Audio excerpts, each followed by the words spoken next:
नमस्ते प्यारे बच्चों। तो पिछली वीडियो में हम क्या देख रहे थे? पिछली वीडियो में हम देख रहे थे यूक्लिड विभाजन प्रमेय का, यानी यूक्लिड से डिवीजन लेमा क्या है। तो इसमें हमने देखा कि यदि कोई धनात्मक पूर्णांक है, मान लीजिए हमने वहाँ क्या लिया था, हमने कहा था कि यदि ये कोई धनात्मक पूर्णांक है और दूसरे ए को हम बी से दूसरे पूर्णांक को बी से भाग दे रहे हैं, तो जहां हमने देखा थी कि ए बी से बड़ा है ना। तो हमने क्या देखा कि हम यदि ए को बी से भाग करते हैं तो यहाँ जो है भागफल क्यू के रूप में आ जाता है। हमने यहाँ क्यू माना और जो शेषफल है वह आर बच जाता है, ये हमने यहाँ पे देखा। और इसको ये देखा कि जो ए है ये बड़ा तो है, लेकिन इसको क्या कहते हैं, भाज्य कहते हैं। तो हमने इसमें देखा कि भाज्य बराबर यानी ए बराबर क्या मिला हमें, यह विभाजक था।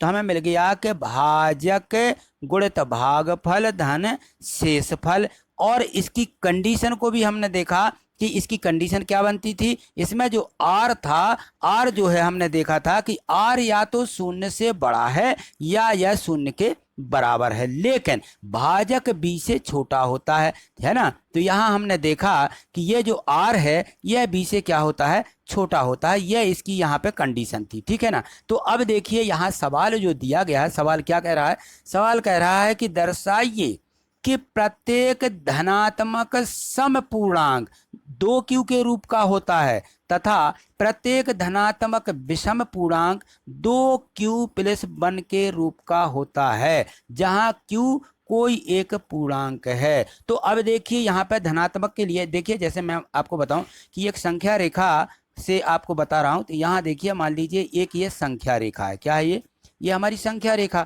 और संख्या रेखा पर हमने देखा है कि शून्य के ये दाएं तरफ धनात्मक अंक होते हैं, है ना। तो इनको मान लीजिए हम इनको इस प्रकार से दर्शा देते हैं कि ये हमारे धनात्मक संपूर्णांक है। जैसे हमने देखा कि 1 है, यहाँ 2 3 4, यही हम इस पर संख्या रेखा पर दर्शाते हैं, 5 है, 6 है, इस प्रकार से।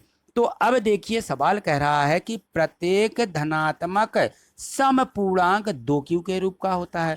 तो यहाँ धनात्मक तो हमने सभी ले लिए, अब इसमें सम कौन कौन से हैं। सम देखिए, जैसे ये 2 है, ये 4 है, ये 6 है। ये कह रहा है कि ये जो सम पूर्णांक 2 4 6 हैं ये 2q के रूप के होते हैं। कैसे होते हैं, 2q के रूप के। और इसके बाद लिखा कि प्रत्येक धनात्मक विषम पूर्णांक ये 2q प्लस 1 के रूप के। तो यहाँ विषम कौन से हैं, देखिए 1 है, 3 है, 5 है और भी आगे के, है ना। तो ये सभी जितने हैं ये 2q प्लस 1 के रूप के होते हैं, ये सवाल कह रहा है।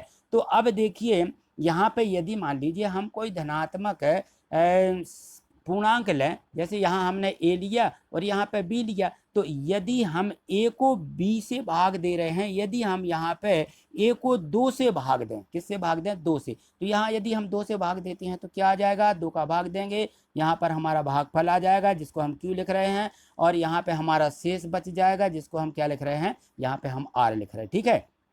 तो अब देखिए इसको हम इस रूप में कैसे लिख सकते हैं। तो इस रूप में हम ऐसा लिखेंगे कि a बराबर, यहाँ आ जाएगा बी की जगह हमने क्या लिया है, यहाँ बी की जगह हमने 2 लिया है, a/2, है ना। तो b की जगह हमने यहाँ 2 लिया तो आएगा कि 2, और यहाँ आ गया हमारा ये q धन r, ये हमें मिल जाएगा। अब देखिए यहाँ पे इसकी कंडीशन क्या बनती है।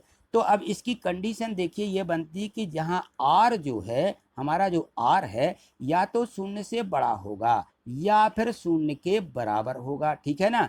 लेकिन ये जो r है ये इस भाजक 2 से छोटा होगा। तो हम यहाँ लिख देंगे कि यह भाजक इससे 2 से छोटा होगा। तो ये कंडीशन हम कहाँ पे, यहाँ दर्शाएंगे कि इसकी ये कंडीशन ये बन रही है कि 0 जो है r से क्या है, 0 छोटा है, यानी r बड़ा है 0 से या 0 के बराबर है, लेकिन यह 2 से छोटा है, ठीक है ना, ये बन रहा है। अब यहाँ देखिए, तो यहाँ पे हम कितना इसको बड़ा लेंगे r को, यहाँ देखिए, तो जैसे मान लीजिए हम r के जो मान यहाँ पे होंगे तो हम लिखेंगे कि r बराबर 0 तो हो सकता है, क्योंकि यार 0 के बराबर है 0 से। अब बड़ा क्या होगा, अब 0 के बड़ा कितना होगा भाई, यहाँ लिखा कि 2 से छोटा हो, तो ये जो है 0 से बड़ा कितना होगा, एक ही हो सकता, दो तो नहीं हो सकता। तो अब यहाँ देखिए कितने दो केस बनेंगे इसके, कितने दो केस। यदि हम इस आर की जगह पर शून्य रख देते हैं, तो आर की जगह शून्य रखेंगे तो क्या हो जाएगा भाई यहाँ पे, तो हमारा ए बराबर 2q धन यहाँ पे क्या शून्य आएगा, यानी 2q आ जाएगा। ठीक, तो ये देखिए यहाँ पे 2q हमें मिल रहा है, जो कि यहाँ लिखा है कि 2q हमें यहाँ सिद्ध करके बताओ। और यदि हम एक लेते हैं तो यहाँ देखिए 2q धन 1 हो जाएगा। हाँ, तो यहाँ से ये हमारा सिद्ध होता हुआ दिख रहा है कि यदि हम ऐसा करते हैं तो ये जो है सिद्ध हो सकता है। तो अब आप कहोगे कि सर ये तो ठीक है, समझ में आ गया, लेकिन इसको परीक्षा में लिखेंगे कैसे। तो देखिए यहाँ पर हम यहाँ पे लिखते हैं, देखिए यहाँ पर, ठीक है। तो अपन इसको देखते हैं कैसा लिखना है परीक्षा में। तो यहाँ लिखेंगे हम हल, इस प्रकार से लिखेंगे हल, और यहाँ लिखेंगे कि माना धनात्मक पूर्णांक ए है। क्या लिखना है हमें यहाँ पे लिख देना है कि माना कि धनात्मक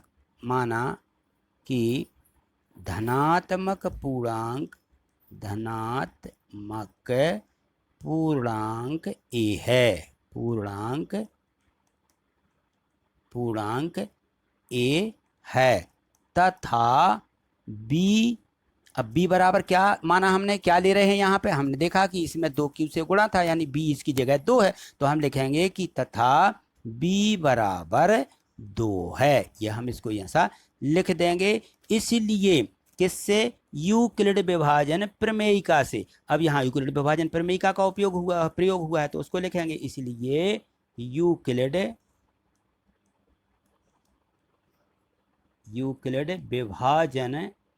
विभाजन प्रमेयिका से, ठीक है, विभाजन प्रमेयिका से। तो अब देखिए इसमें जो है यूक्लिड विभाजन प्रमेयिका क्या कर रही है कि a बराबर बी क्यू प्लस आर, ये हम देख रहे हैं। तो ये बराबर बी क्यू प्लस आर। अब इस बी की जगह क्या है, बी की जगह हमने 2 माना है, तो हम इसीलिए लिखेंगे कि इसलिए क्या होगा हमारे यहाँ पे, a बराबर हो जाएगा 2q प्लस आर, ये होगा। और यहाँ पे आर की कंडीशन क्या होगी, तो हम यहाँ पे लिख देंगे कि इसलिए, क्योंकि, या जहाँ, ऐसा लिखेंगे जहाँ आर जो है 0 से बड़ा है या 0 के बराबर है, लेकिन किससे छोटा है, यह जो है 2 से छोटा होगा, क्योंकि बी 2 है, तो हम यहाँ लिख देंगे कि यह 2 से छोटा है। ये हमें यहाँ इस प्रकार से लिख देना है। तो अब यहाँ से जो है हमारे आर के संभव मान क्या क्या निकलते हैं, तो हम यहाँ लिखेंगे इसलिए आर के संभव मान, इसलिए आर के संभावित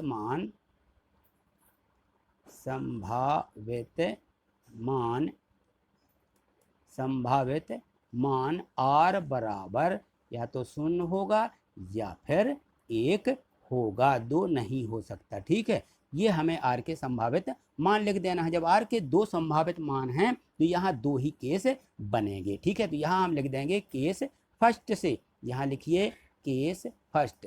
तो यहाँ जो है हम इस प्रकार से यहाँ लिख लेते हैं कि केस फर्स्ट। ठीक है, यहाँ केस फर्स्ट लिखेंगे और लिख देंगे कि जब आर बराबर 0 हो, जब आर बराबर क्या हो, 0 हो। यदि हम आर का मान 0 लेते हैं तो ये जो हमारा पूर्णांक है यूक्लिड विभाजन प्रमेयिका से ए बराबर ये 2q धन आर निकला है, ये क्या हो जाएगा, इसलिए हम लिखेंगे यहाँ पे, इसलिए पूर्णांक ए बराबर यहाँ क्या होगा, 2q धन आर हो जाएगा, है ना। तो आर की जगह हमने क्या लिया है यहाँ पे 0, तो हम यहाँ लिखेंगे 0, इसलिए ए बराबर कितना होगा, ये हो जाएगा 2q।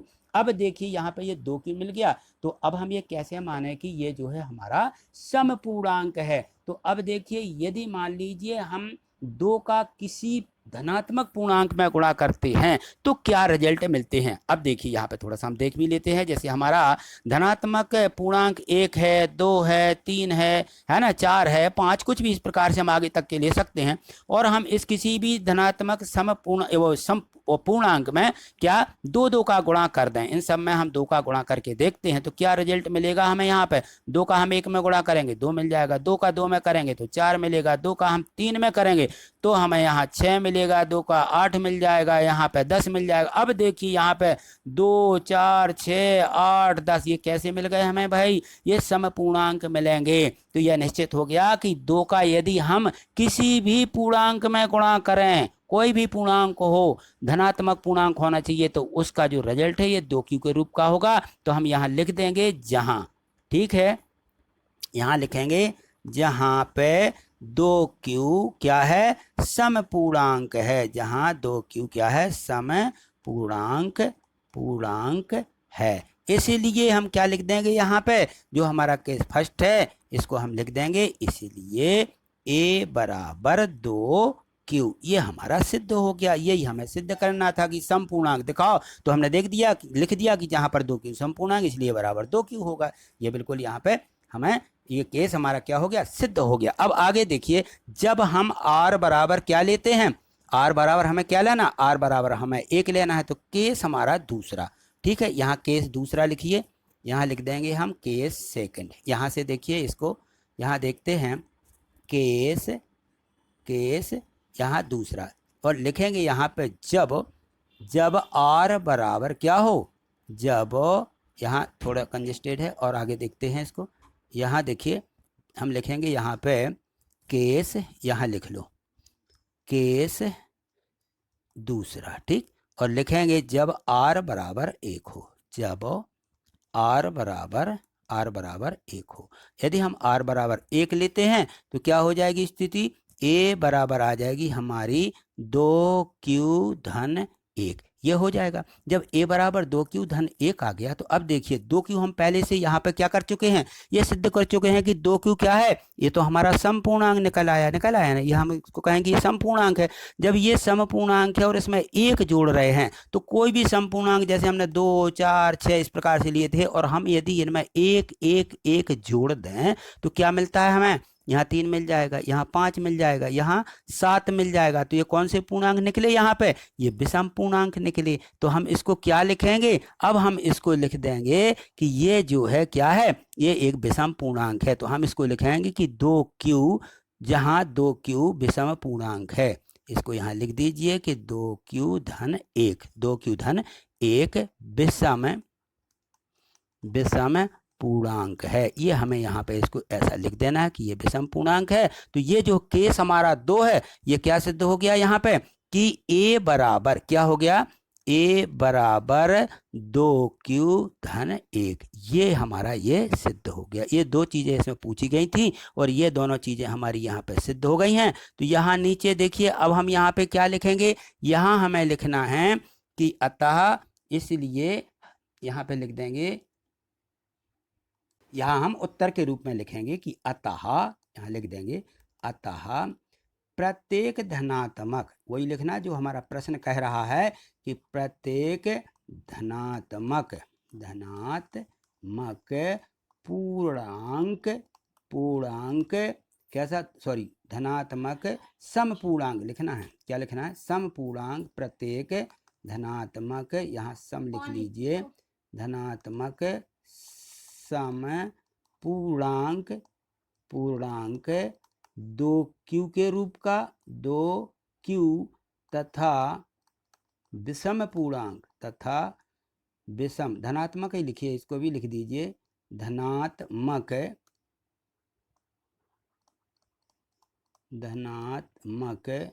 विषम पूर्णांक, धनात्मक विषम पूर्णांक 2q + 1 के रूप का होता है, ये अब मैं समझता हूं कि आपको यहाँ पर कोई भी डाउट नहीं होगा। यदि आपको कोई डाउट हो तो कमेंट्स करके जरूर बताइएगा। आगे वीडियो देखने के लिए चैनल को सब्सक्राइब करके वीडियो को लाइक कर दीजिए। थैंक यू, धन्यवाद।